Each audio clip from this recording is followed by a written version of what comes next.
ข้าพเจ้านามวาเทาสุรัตน์วีระวงศ์หรือสื่อทางโซเชียลจะเอิ้นกันว่าเสน่ห์เมืองลาวอ๋อมาจากบ้านสังแคนเมืองจำปาสักแขวงจำปาสักสปปลาวโอ้มาจากสปปลาวเลยติครับ โดยอ๋อชาวไทยยินดีต้อนรับเด้อ โดยกันเลย มาจากพี่น้องสปปลาวทั้งหมดเลยบ่ครับ หมอแมนนักดนตรีมาจากอุบลราชธานี เอ้าแสดงว่าวงลูกผสมตัวนี้ โดย อ๋อพี่น้องทางอุบลทั้งหมดเลยบ่ครับน่ะ แมน ทางพี่น้องจำปาสักเบิ่งไม่ต้องค้ำหลายบ่เนาะขน่อย หลาย บ่ หลายเกิน60%อยู่ อ๋อเอาคือได้มารายการนี้ได้จังไดครับ ติดตามทางเพจ แต่โดนแล้วก็เบิ่งมาหลายปีแล้ว ครับ รายการก็ความไปฝันก็อยากมาแต่เฮิงแหละแต่ว่าบ่ค่อยมีเวลา อ๋ออยู่สปปลาวพิสุรัตน์เฮ็ดงานหยังครับ อยู่สปปลาวเป็นนักร้องอยู่วงดนตรี อ๋อ เสียงสวรรค์อยู่สวรรค์เขต เป็นวงดนตรีเพลงทั่วไปหรือว่าเพลงหมอลำหรืออะไรครับ เล่นทั่วไปเล่นวาไรตี้ทั่วไปลูกทุ่งหมอลำสตริงเพื่อชีวิตเล่นทุกแนว สามารถซิกหลายบ่ครับวง สมาชิกในวงก็ถ้าร่วมทั้งเบิดก็ประมาณ30-40นี่แหละ แต่ขันทางไทยอ้ายเคยมาลองทางไทยบ่ เคยอยู่ประเทศไทยแต่ปี2004ฮอด2017ร้องเพลงอยู่วงบัดดี้มิวสิกอยู่คลองสีลำลูกกา โอ้ ไปกับวงเดินสายตลอด แล้วก็ปี2013เคยไปอยู่วงมนต์แคนเกตคูน เอ้าไปเป็นนักร้องนี่บ่ครับ แมนไปซอยเพิ่นไปเล่นกอปิโซ อ๋อจักหน่อยเนี่ยซิมเปิลเนี่ยเสียงผู้ใดคือที่สุด เสียงบอก ครับ สวัสดีครับพี่น้อง นี่ออกไปแนวเวอร์ชีวิตเป็นบ่เพลงที่ร้อง ก็ร้องทุกแนวร้องได้เบิด ฟังจังหน่อยว่าล่ำมื้อนี้สิได้ฟังล่ำบ่หรือว่าเป็นเพลงหรือ เป็นล่ำที่แต่งขึ้นเอง แต่ขออนุญาตนำเสนอเป็นกรล่ำทั้งฝั่งลาว อ่า เป็นล่ำเสิงซื้อก่อนว่าเสน่ห์เมืองลาว เนาะ เป็นซื้อศิลปินเลยนั่นแหละ แต่ว่าก็แต่งมาเป็นกรล่ำเลย โอ้แต่งเองเลยบ่ครับอันนี้ โดย เอ้าพี่น้องเฮาทั้งฝ่ายทั้งไทยนี่ซื้ออย่างไรครับขออนุญาตก่อนที่เขาเพลง เอาเทีละคนเนาะ ครับซื้อดุยมือพินครับ เสือมือคีย์บอร์ดครับผม ซื้อกาเมื่อกองครับ ซื้อตุ่มมือเบสครับ ซื้ออ่นครับ เป่าแซกกับเป่าแคนครับ เสน่ห์เมืองลาวเนาะ โดย อยากไอสุรัตน์ โดย ขันพร้อมแล้วก็จำหน้าที่เลยครับ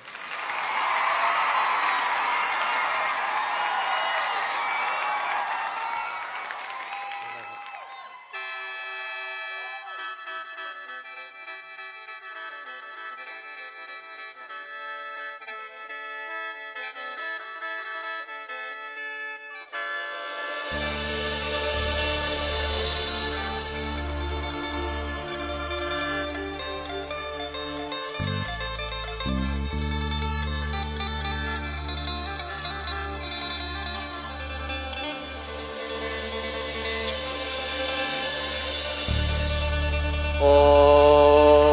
โอ้โอ้โอ้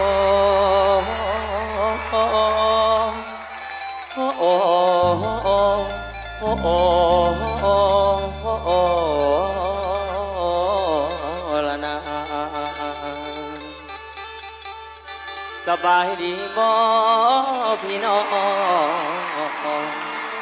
คนลาวผู้จากถิ่น ได้ยินเสียงล้ำนี่แล้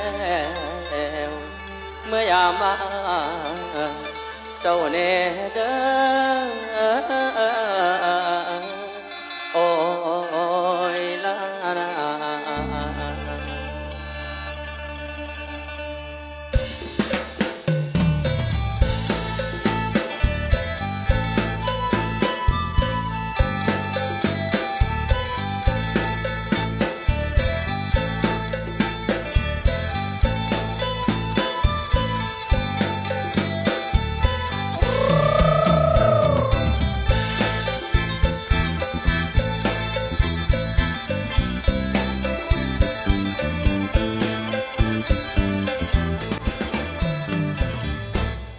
งแค่ละเสียงพินเสียงลำเสียงแค่ละเสียงพินเสียงลำเอกลักษณ์ประจำวัฒนธรรมลาวเราจากถิ่นไปหากินต่างแดนลำบากและแสนอยู่บ้านเกิดเมืองเขาไปอยู่เมืองนอกเมืองนาอยากให้วนขึ้นมาอย่าลืมมรดกลาวคิดหอดบ้านกันบ่ดอกพี่น้องมายามบ้านกันเด้อพี่น้องมาฟังเสียงลำลองลำลำยาวศิลปะวัฒนธรรมลาวมรดกแต่เขาได้สืบทอดกันมามีหมอลำเรื่องต่อกรลำสีพันดอนสารวันงามตาลำตั้งไว้ละโยกซ้ายโยกขวาลำตั้งไว้ละโยกซ้ายโยกขวาบังคับคักเทลนาศิลปะของลาว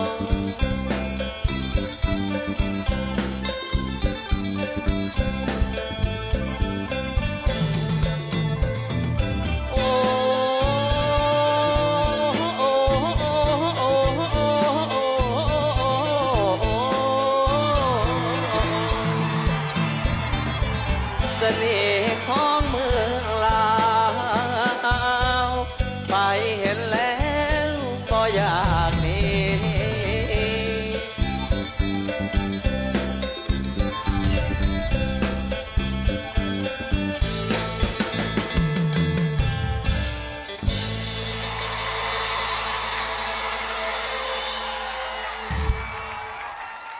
เท่ดีเนาะ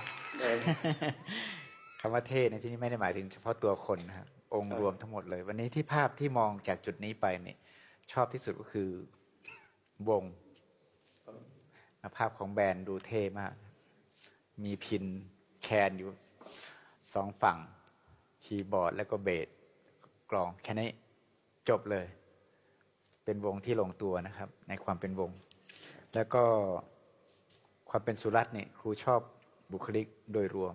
มีความเป็นศิลปินและดูมีเสน่ห์ดีนะฮะแล้วก็เสียงเพราะด้วยสมแล้วที่มาประกอบอาชีพเป็นศิลปินไม่ว่าจะอยู่ฝั่งลาวหรือฝั่งไทยก็ถือว่าลงตัวนะครับท้าวสุรัตน์กับห้องมวล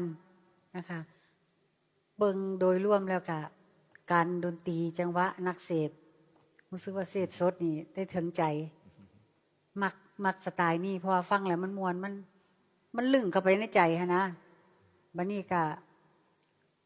เรื่องเนื้อเพลงบ่มีบอลฮุกบ่มีบอลให้คนมาจื้อว่าบอลนี่มันว่าจังใดแน่นะคะเพราะว่ามันกลายเป็นว่ามันเป็นทำนองเดียวทั้งหมดไปแก้ไขบอลนี่บอลอื่นก็บ่มีบอลติเสพก็เสพดีห้องก็เสียงดีผมว่าอาจจะเป็นวงหนึ่งซึ่งเป็นการผสมผสานของสองฝั่งเขามาหากันซึ่งเป็นนักดนตรีอีสานมันเฮ้าแล้วก็นักร้องเป็นทั้งสปปลาวแล้วก็ในเรื่องเพลงผมมักกันที่